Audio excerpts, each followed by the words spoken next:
On va vous parler de concentration des médias. La première. Les groupes de presse Rossel et IPM regroupent leurs activités. Les clés médias. Est-ce que la diversité de l'information est maintenue ou bien au contraire le contenu des journaux est-il de plus en plus le même? Marie Van Kutsem.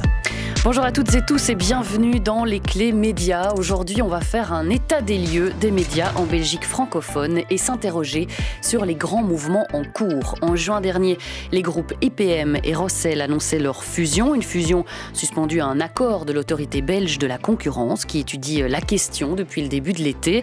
Mais qu'est-ce que ça veut dire, ces deux grands groupes qui fusionnent? Y a-t-il des risques pour le pluralisme de l'information? Ou bien est-ce, comme l'affirment les deux groupes, une opération indispensable dans un secteur devenu très concurrentiel? Cette fusion et d'autres opérations que l'on a pu observer ces dernières années font craindre une concentration médiatique en Belgique francophone. Qu'est-ce qui se cache là derrière? Quelles balises mettre en place? On en parle dans vos clés médias. La première, les clés médias. Est-ce qu'ils vont faire plus qu'un seul journal ou ils vont rester tous les deux? Parce qu'il y a quand même les lecteurs du soir et les lecteurs de la libre. Ça, il n'y a rien à faire. C'est un mariage heureux. C'est un mariage heureux parce qu'il ouvre des perspectives indispensables.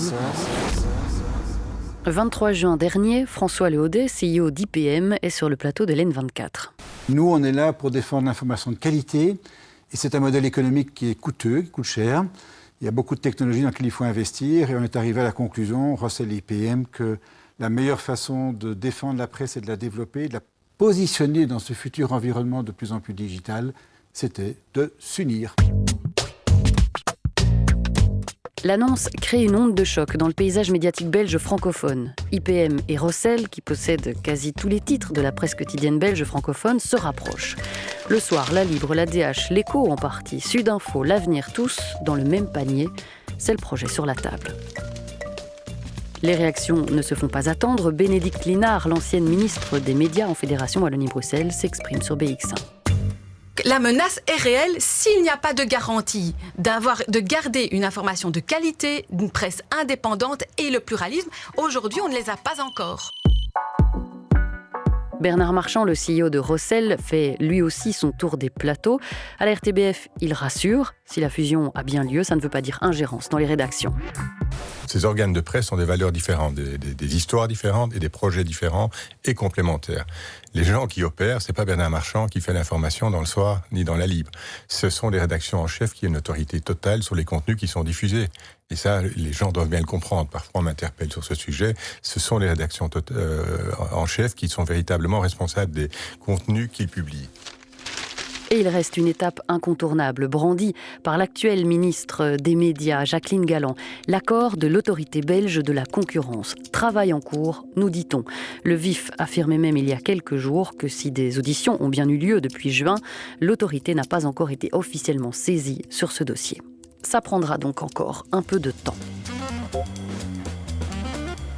Et il faut dire que ça bouge pas mal dans les médias du sud du pays depuis quelques années. Retour fin 2018. Le patron du groupe IPM qui possède la Libre et la DH propose de racheter l'Avenir. Une main tendue avec une promesse, pas de perte d'emploi. La proposition se conclut en rachat fin 2020 avec l'approbation de l'autorité belge de la concurrence. En juin 2021, c'est RTL Belgium qui est racheté par Rossel et DPG Media, un groupe qui possède plusieurs médias flamands, dont VTM, De Morgen ou Het Laatste Nieuws. Un rachat confirmé en 2023 après un recours d'IPM auprès de l'autorité belge de la concurrence. Coût de la transaction, 250 millions d'euros. Avenir incertain, en revanche, pour l'N24. La reprise de l'N24 fait perdre 1 million d'euros à la SRIW ainsi qu'à Finance et Invest Bruxelles. Flirtant avec les 4 millions de pertes pour l'année 2023, la chaîne d'information du groupe IPM est contrainte de licencier une partie de son personnel et de revoir quelque peu son business model. Recapitalisée mais toujours en perte, la chaîne LN24 mise sur le sport. Affichant de nouvelles pertes en 2024, la chaîne d'info du groupe IPM accueille 2 nouveaux actionnaires et mise sur le sport pour dynamiser sa grille du week-end. Thibault Roland, directeur des programmes et présentateur sur LN24, s'exprimait en octobre dernier au sujet des dernières coupes dans le budget. On n'est vraiment pas loin du but. Alors, les décisions qui ont été annoncées sont difficiles et restent difficiles, mais finalement, c'est pour arriver peut-être à ce point qu'on cherche désespérément depuis 6 ans, qui est l'équilibre financier de cette chaîne. Alors qu'est-ce qui attend LN24 ? Les rumeurs enflent, notamment celle d'une ouverture à de nouveaux actionnaires, dont un certain milliardaire français, Vincent Bolloré. Alors comment interpréter tous ces mouvements ? Faut-il s'en inquiéter ou y percevoir le dynamisme économique du secteur ? C'est le menu de ce nouvel épisode des Clés Médias. Bonjour Olivier Standart. Bonjour. Vous êtes professeur à l'UC Louvain, directeur de l'école de journalisme de Louvain. Vous venez de publier au CRISP une cartographie des médias d'information en Belgique francophone avec Clémence Petit. Un état des lieux comme celui-là, c'est nécessaire pour avoir un référentiel commun, disons, pour observer les mouvements en cours ? Oui, c'est nécessaire parce que c'est un marché qui bouge vite. On a tendance parfois à se focaliser uniquement sur les tout gros acteurs. Et donc, effectivement, avoir une cartographie qui permet un petit peu de définir l'ensemble des lignes éditoriales, l'ensemble des modèles d'affaires, l'ensemble des acteurs, même sur un petit territoire comme le nôtre, compte tenu de la rapidité des changements. Je pense qu'effectivement, c'est un outil, ça se veut vraiment un outil ici, un instrument de travail, mais qui est important, effectivement. On va faire un peu d'histoire pour commencer, parce qu'on entend beaucoup l'expression concentration médiatique ces derniers temps. Il faudra d'ailleurs qu'on explique bien ce qu'il y a là derrière. Est-ce que par le passé, la structuration des médias en Belgique francophone, c'était très diversifié, beaucoup plus que maintenant ? On peut dire que ça a été plus diversifié, effectivement, en termes de concentration de la propriété des médias. On vient et c'est une tendance qui est globale dans d'autres marchés, on vient d'un secteur où il y avait davantage de propriétaires de médias pour davantage de titres, ce qui ne veut pas dire que certains n'ont pas déjà eu des mouvements de rachat, concentration et acquisition au fil du XXe siècle. Mais on vient effectivement maintenant d'un marché, c'était vraiment déjà une question qu'on se posait il y a 10 ans, combien serons-nous encore d'éditeurs proprement dit, et il y avait plusieurs scénarios sous la table. Aujourd'hui, parmi les tout gros acteurs, effectivement, maintenant on se dirige vers un marché qui est très concentré, mais c'est une tendance qui avait déjà eu cours aussi en Flandre, par exemple, où sur les principaux médias, il reste aujourd'hui DPG et Média Heus, Roularta à côté des services publics. Donc ça vient effectivement de davantage, ça vient de plus loin dans le XXe siècle, mais ça s'est accéléré à partir des changements technologiques, on va dire début XXIe siècle, changements technologiques qui ont chaque fois des grosses implications en termes notamment de modèles d'affaires. D'ailleurs, c'est l'un des arguments qui est régulièrement mis en avant par ces grands groupes. Du côté de la presse écrite, IPM, Rossel, c'est la nécessité de se réinventer dans un contexte difficile. Réseaux sociaux, GAFAM, il y a l'intelligence artificielle aussi qui débarque. Ça met tout ça en danger, le secteur, ça le met sous pression ? Oui. Moi, je pense qu'on peut déjà resituer les choses peut-être le plus loin possible. C'est déjà dans l'audiovisuel, les années 90, la fin des années 80, la libéralisation du marché, la télévision par satellite, ça a bouleversé énormément de choses. On avait déjà des craintes à l'époque sur l'emprise de la télévision, sur la qualité de l'information, sur ce qu'on appelait les empires médiatiques, ça remonte déjà à cette époque-là. Puis vous avez une succession de changements technologiques, le web 2.0, vous avez l'apparition du mobile, les réseaux sociaux, les plateformes et aujourd'hui l'intelligence artificielle, et demain, il y aura encore d'autres choses. Tout ça se fait à un rythme qui s'est accéléré. En fait, moi, ce qui je trouve particulièrement peut-être parfois difficile ou préoccupant pour les acteurs, c'est le rythme auquel ces changements se succèdent. C'est la profondeur des changements que ça a sur les comportements des audiences. Ce sont des changements profonds. Et c'est le fait qu'il y a globalement aujourd'hui une forme d'ascendance de la tech, des GAFAM sur le monde des médias. C'est quand même eux qui, dans pas mal de paramètres, fixent les règles, fixent les standards, fixent les conditions d'utilisation, captent les données, captent les investissements publicitaires. Et la régulation a quand même souvent un temps de retard. Elle arrive au niveau européen. Il y a eu des changements récents tout à fait intéressants, le DSA, l'European Media Freedom Act. Mais ce sont toutes des choses qui arrivent un peu tard, on court après. Il y a un contretemps. Ouais. Et comme le rythme de ces changements a tendance à s'accélérer, l'impact, effectivement, vraiment ici en termes de modèle d'affaires, il peut être assez profond si au niveau stratégique, les décisions ne sont pas prises comme il le faut. Quand on se trompe dans ce genre de secteur-ci, ça peut coûter cher et vu la rapidité des changements, c'est pas toujours simple de recalibrer les choses. On entend bien que la nature du marché, elle a changé. Alors il y a d'autres événements aussi. Il y a eu quelque temps la suppression de cette aide du gouvernement fédéral pour la distribution papier des journaux. Ça, c'est un manque à gagner certain. Et puis il y a un autre élément sensible, la RTBF, service public, pointé parfois par les acteurs de la presse écrite comme une concurrence déloyale avec son site en accès gratuit. Qu'est-ce que vous dites de ça, vous ? C'est l'effet de ce qu'on appelle la convergence des médias. Si je reprends de nouveau le schéma du XXe siècle, il y avait des silos, des périmètres dans lesquels il y avait un marché annonceur pour chacun des grands types de médias, la presse magazine, la presse quotidienne, la radio et la télé. Le web a un petit peu dilué tout ça, a un petit peu rendu tout ça plus hybride. Et donc effectivement, c'est la question des lignes blanches qui séparent les marchés qui est posée aujourd'hui. C'est évidemment un travail de régulation à faire parce qu'un service public, c'est normal d'une certaine manière qu'il soit présent sur l'ensemble des plateformes sur lesquelles le public lui-même se trouve. Il est quand même obligé de suivre cette tendance-là aussi. Et en même temps, il faut, je pense, effectivement avoir une vision plus macro aujourd'hui de ce marché-là et effectivement penser en termes d'impact entre les différents types d'acteurs, puisque tout se retrouve maintenant dans un grand marché qui est de plus en plus numérique. Effectivement, la question des lignes de démarcation, mais alors là, on a un niveau aussi politique de décision de qu'est-ce qui relève finalement d'un travail, d'une mission de service public, en tenant compte des impacts que ça a plus directement qu'auparavant sur les autres acteurs relevant du privé. Au XXe siècle, cette question ne se posait pas en de tels termes. On va peut-être faire un point définition. Cette expression concentration médiatique, qu'est-ce qu'on entend exactement par là et qu'est-ce que ça a comme conséquence ? On peut le voir d'un point de vue très quantitatif, c'est un petit peu ce qui se fait dans certaines réglementations, et dans ce cas-là, c'est simplement regarder le pourcentage de parts, jusqu'à quel point un acteur est propriétaire de différents médias qui eux-mêmes se retrouvent sous une même coupole. Donc ça peut se calculer en pourcentage de prise d'intérêt, par exemple, au sein d'un média. Et plus vous avez de titres au sein, globalement, d'une seule personne, d'une seule de deux mains, voilà, d'une seule entité, plus ça pose des questions, parce qu'effectivement, dans une vision top-down hiérarchique, le propriétaire, il est là. Et donc se pose la question de savoir si, quand on descend les étages hiérarchiques, l'ensemble des rédactions qui lui appartiennent peuvent continuer à fonctionner de manière autonome. Ce n'est pas parce que vous avez un même propriétaire pour beaucoup de médias qu'il y a nécessairement un problème dans les rédactions. Mais la question doit se poser au niveau européen, c'est ça. Et donc vous avez une vision qui est un petit peu, on va dire, plus quantitative en termes vraiment de parts de marché.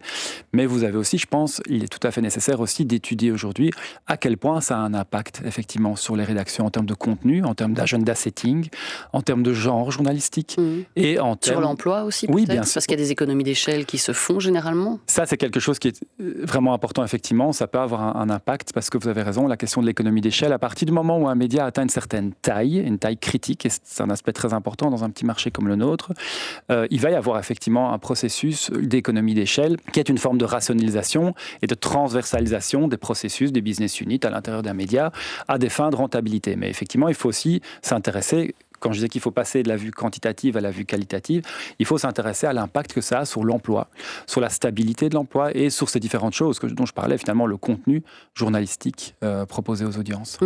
Est-ce que ça a la même portée qu'en France, cette expression concentration médiatique ? Parce que c'est vrai que quand on dit ça, on pense directement à une dimension un peu politique. Vous avez parlé de l'influence d'un actionnaire sur l'ensemble de son groupe. En France, il y a Bolloré, il y a Lagardère, il y a les autres. Est-ce que c'est comparable chez nous ? De manière générale, je pense qu'il faut bien distinguer le marché français du marché belge francophone, même si on est très proche d'eux, à certains égards, culturellement, linguistiquement.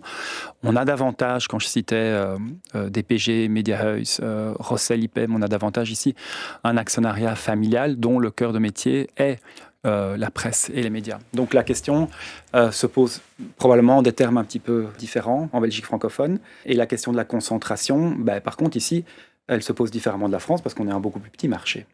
IPM et Rossel assurent qu'il n'y aura pas de fusion des titres, pas de suppression de l'avenir. C'est surtout là que l'inquiétude, elle se dessine. Les doublons locaux que vont constituer les déclinaisons locales de l'avenir et de Sudinfo. Vous en pensez quoi ? Il faut effectivement, actuellement, on est encore sur un marché où dans la presse quotidienne, on a 6 titres, plus un quotidien en langue allemande, c'est pas mal, pour un marché qui fait moins de 5 millions d'habitants. Moi, je pense que d'un point de vue de la structuration du lectorat en Fédération Wallonie-Bruxelles, notamment du point de vue des médias locaux, la cohabitation des deux a tout son sens. Elle est très pertinente du point de vue éditorial. On a vu Sudinfo se développer davantage dans les grands centres urbains de la Wallonie. Charleroi et Liège sont aussi présents à Bruxelles. Tandis que l'avenir a davantage une structuration du lectorat sur d'autres zones géographiques, mais ça a aussi un corollaire sociologique. C'est pas exactement les mêmes structures. Donc en fait, l'identité des deux titres, d'un point de vue éditorial, elle fait sens. Et je pense qu'effectivement, c'est important d'avoir des garanties qui permettent à ces deux titres de continuer. La question, évidemment, c'est de savoir dans quelle mesure ils peuvent atteindre une forme de rentabilité. On peut pas, en fait, on peut plus, et encore moins que par le passé, dissocier la question de la viabilité économique. Et donc, ce sont aussi des changements de modèle que certains de ces médias doivent adopter. Il y a beaucoup de choses, beaucoup de littérature qui se fait à ce sujet-là. Il y a peu de recettes toutes faites, certainement pas exportables de l'étranger, mais il faut avoir des rédactions qui permettent effectivement d'adresser ces différents bassins de lecteurs, tout en ayant aussi un processus de transformation qui leur permette d'être rentables, notamment en termes d'emploi journalistique. C'est un enjeu important. Bien sûr, et vous le disiez, un tout petit marché chez nous. J'ai trouvé quelques chiffres. En France, on a pour un peu plus d'8 millions d'habitants un groupe de presse. Chez nous, c'est un groupe de presse pour 2 millions d'habitants, un petit peu plus. Pour le dire autrement, est-ce que ces rapprochements, c'était pas couru d'avance finalement ? Oui, c'est a posteriori, effectivement, la question peut se poser. Au niveau macro, oui. Quand on prend au niveau macroéconomique, effectivement, c'est un rapprochement qui, par rapport à d'autres marchés de petite taille, je pense à l'Irlande, à l'Autriche, au Danemark, c'est relativement dans quelque chose qu'on pouvait attendre. Pas oublier non plus que chez nous, la pénétration des médias français, en termes d'attention, en termes de consultation, c'est pas négligeable.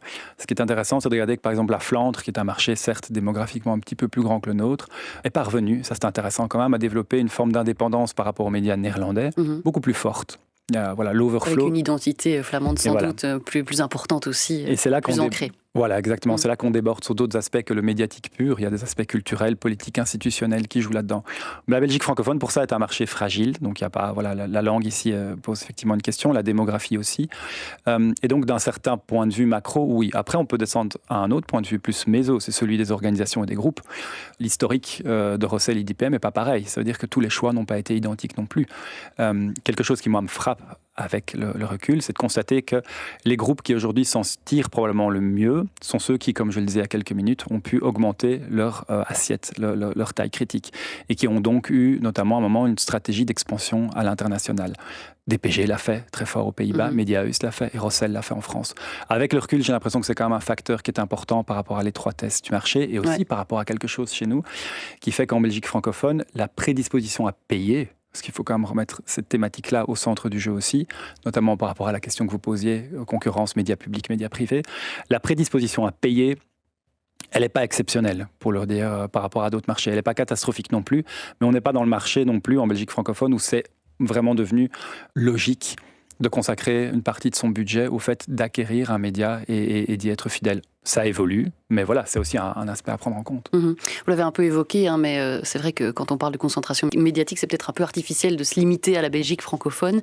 Les groupes derrière sont souvent actifs un peu en dehors des frontières. On va d'ailleurs jeter un œil en Flandre avec Sarah Poussé pour comprendre comment ça se structure de ce côté-là.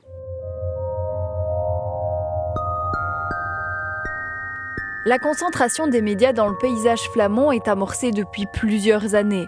Le régulateur flamand des médias a observé qu'en 10 ans, le nord du pays est passé de 9 groupes à 5 propriétaires principaux qui détiennent entre 80 et presque 100% du marché flamand. Alors commençons d'abord par les 2 plus gros propriétaires, DPG Media et Mediahuis. DPG Media, c'est historiquement le groupe autour du quotidien le plus vendu en Flandre, Het Laatste Nieuws. Au fil du temps, le groupe s'est agrandi, a changé de nom et de propriétaire. Désormais, il détient aussi un autre quotidien, De Morgen, des magazines dont Humo, et puis 5 chaînes télévisées et 3 stations radio puisque DPG a racheté le groupe VTM. DPG est aussi présent chez nous, côté francophone, avec le site 7/7 et désormais aussi comme copropriétaire avec le groupe Rossel du groupe RTL Belge, donc RTL TVI, Radio Contact ou encore Bell RTL. Ça, c'est donc le premier gros propriétaire flamand. Le second est appelé Mediahuis et possède les autres principaux quotidiens flamands. Het Nieuwsblad, De Standaard, mais aussi la Gazette d'Anvers ou Het Belang van Limburg au niveau régional. C'est un groupe qui est aussi actif aux Pays-Bas, en Irlande ou aux États-Unis, et puis à nouveau côté francophone avec des parts dans les radios Nostalgie et Chérie FM. Troisième groupe de presse dans le paysage flamand, Roularta, toujours détenu par la famille Denolf depuis sa création. Roularta, ce sont un tas de magazines en français et en néerlandais. Le Vif, Knack, Gaël, Flair, Femme d'aujourd'hui, Télépro, Sabato, Libelle, Trends Tendance. Une chaîne économique aussi, Trends Z, anciennement Canal Z. Et puis la moitié de l'Echo et du Tide via la société Mediafin. Enfin, le paysage médiatique flamand est complété par 2 autres acteurs de l'audiovisuel. Telenet d'abord, qui a entièrement été racheté par une entreprise américaine de télécommunications et qui détient 5 chaînes de télé. Et puis bien sûr la VRT, le média public flamand avec 3 chaînes télé et plusieurs chaînes radio comme Stubru, Clara ou Radio 1. Autour de ces 5 gros propriétaires gravitent aussi quelques médias indépendants et des chaînes de télévision régionales détenues par de plus petites entreprises.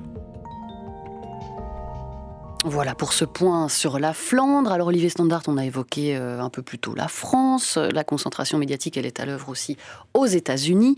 On en parlait d'ailleurs dans une émission précédente. De quoi est-ce le signe, cette tendance générale-là ? De beaucoup de transformations, comme je l'expliquais, notamment d'ordre technologique, de ce rapport de force globalement par rapport aux plateformes qui fait que les acteurs locaux, et quand je dis locaux, en fait ça peut être à l'échelle d'une région, d'une communauté, doivent aujourd'hui non seulement réaffirmer un ancrage local fort, et pour cela, effectivement, se regrouper est une des solutions, et c'est la tendance aussi, enfin je pense que c'est le reflet d'une vraie pression sur la pérennité des modèles d'affaires. En fait, le business de la presse, quand on regarde dans le XXe siècle, il a pu être relativement profitable pendant pas mal de temps.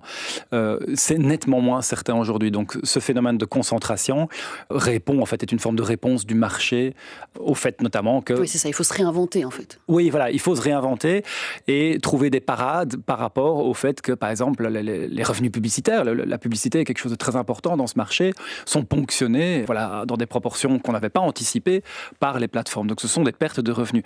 Et en faisant ça, il y a un autre mouvement qui est à l'œuvre aussi, c'est que ce mouvement de concentration fait qu'on a tendance aussi dans la plupart des éditeurs, à se regrouper et à investir davantage dans les revenus qui viennent des audiences. Mais les audiences aussi, elles sont locales. Je veux dire, c'est vous, c'est moi, ce sont des gens qui habitent un marché. Et donc, il y a une stratégie qui vise à resserrer un lien beaucoup plus fort que par le passé avec des acteurs locaux dans des audiences locales, parce que les acteurs internationaux, il faut le dire assez clairement, n'ont que faire d'acteurs locaux qui n'ont pas au minimum une taille critique avec laquelle ils sont OK de discuter. Oui, c'est ça. Donc il faut évidemment réfléchir là derrière aussi à protéger les rédactions et plus généralement l'existence de médias différents, dynamiques, en bonne santé économique.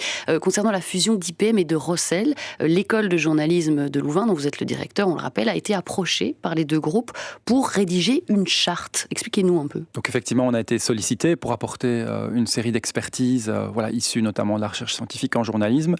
L'objectif de ces chartes, c'est notamment de parvenir à consolider les statuts des rédactions, les missions, et d'en garantir aussi la différenciation et le pluralisme. Donc c'est une contribution qu'on apporte à ce niveau-là. Il est évident que dans un scénario idéal en termes de pluralisme externe du marché, le scénario de la fusion n'était pas le scénario idéal. Il est évident aussi qu'aujourd'hui, il faut faire avec les évolutions telles qu'elles sont et avec les souhaits des acteurs du marché. Donc, il y a une option qui consiste à garantir, bétonner d'une certaine manière le pluralisme, la diversité du marché à travers des mécanismes internes aux groupes et aux rédactions. Et donc, il y a des outils qui existent. Ça a déjà été fait dans d'autres marchés aussi, qui permettent d'essayer de pérenniser les statuts rédactionnels et les missions rédactionnelles en les pensant en termes de pluralisme, puisque ce pluralisme ici, par le fait de l'évolution du marché, il n'est plus garanti par le fait qu'on a 4-5 propriétaires tout à fait différents qui jouent chacun leur jeu. Un mot de LN24 aussi, qui peine à trouver son équilibre. Vincent Bolloré dans les nouveaux actionnaires, est-ce que c'est plausible selon vous ? C'est un groupe qui a un historique déjà fort ancien de prise de participation dans différents médias. Donc c'est tout à fait plausible. C'est tout à fait plausible parce que comme je le disais, il y a une porosité entre les marchés français et belges francophones, parce que ça fait partie de sa stratégie. Quand on regarde l'historique, Le Monde a fait un dossier très complet là-dessus qui fait un petit peu la chronologie. Donc c'est assez cohérent par rapport à ce qui a été fait par le passé. Est-ce que c'est nécessairement prédicteur de ce qui va être fait à l'avenir ? Ça, je ne peux pas le garantir. Mais en tout cas, il y aurait une forme de cohérence par rapport à certaines prises de participation. Et c'est monté en puissance dans différents médias. Ça a de l'époque d'ITélé déjà, le journal du dimanche. Ça a à chaque fois eu quand même quand même de gros impacts sur la vie des rédactions, sur les mouvements journalistiques, sur la manière dont ces médias ont fonctionné. Je veux dire, ce sont des changements d'actionnariat qui ont un impact direct sur le fonctionnement des rédactions, puisqu'il arrive en cours de route. Ces médias existent déjà avant. Quand un actionnaire arrive, évidemment, ça peut changer des choses. Donc oui, ça reste, je pense, de l'ordre du plausible. Et il a déjà investi, Vincent Bolloré, dans le capital de 21 News, ce média belge en ligne positionné à droite et dont l'un des visages est Louis Sarkozy. On a aussi la nouvelle émission de Cyril Hanouna, Tout beau, tout neuf, qui est diffusée depuis la rentrée sur Plug RTL, chaîne belge. Est-ce qu'il faut voir dans ces événements une approche du marché belge par Vincent Bolloré ? Il faut y voir en tout cas, un mouvement, une approche effectivement, et il doit y avoir, déjà il y a les capacités financières de le faire, il doit y avoir un intérêt objectif à le faire aussi. Effectivement, je pense qu'on peut l'interpréter de cette façon. De l'autre côté, il faut voir aussi comment est-ce que le marché lui-même se positionne, comment est-ce que ça répond du côté des audiences. C'est quand même toujours finalement la question finale, c'est de voir est-ce que ce type d'investissement à un moment va trouver un écho par rapport au marché où il s'installe. Il ne suffit pas de s'intégrer dans des rédactions et de mettre de l'argent pour qu'il y ait nécessairement un retour. Chez nous, quand même, dans notre marché, c'est quelque chose d'assez inédit qu'on ait un acteur qui est aussi clairement positionné politiquement. Je veux dire, ce n'est pas un mystère. Voilà. Et donc, il faut voir un petit peu comment ça se confronte à la culture médiatique ou la culture journalistique belge francophone, parce qu'effectivement, comme je le disais, on n'avait pas l'habitude d'avoir ce type d'actionnariat sous nos latitudes. La concentration médiatique, c'est une réalité aujourd'hui, une réalité économique. Dans un univers médiatique en mouvement, sans arrêt challengé depuis l'avènement du numérique, les modèles doivent se réinventer. Ce n'est pas pour cela que c'est souhaitable ou inoffensif, en termes de diversité et pluralisme de l'information, d'indépendance des rédactions, de qualité des contenus. Il faut renforcer notre vigilance. Ça passe par le politique, qui peut encadrer, par les groupes de presse eux-mêmes, ou les rédactions qui peuvent par exemple mettre sur pied des chartes à respecter, mais aussi par chacun de nous. Bien comprendre quels groupes sont derrière les médias que l'on consomme, c'est aussi conserver une forme d'esprit critique. Merci à notre invité du jour, Olivier Standaert, directeur de l'école de journalisme de Louvain. Le courrier du CRISP, auquel nous faisons référence en début d'épisode, est signé Olivier Standaert et Clémence Petit. À la réalisation de cette émission, Guillaume de Smet. À la préparation, Sarah Pousset et Marie Van Kutsem. N'hésitez pas à vous abonner aux clés pour ne manquer aucun épisode. Et je vous dis à très bientôt.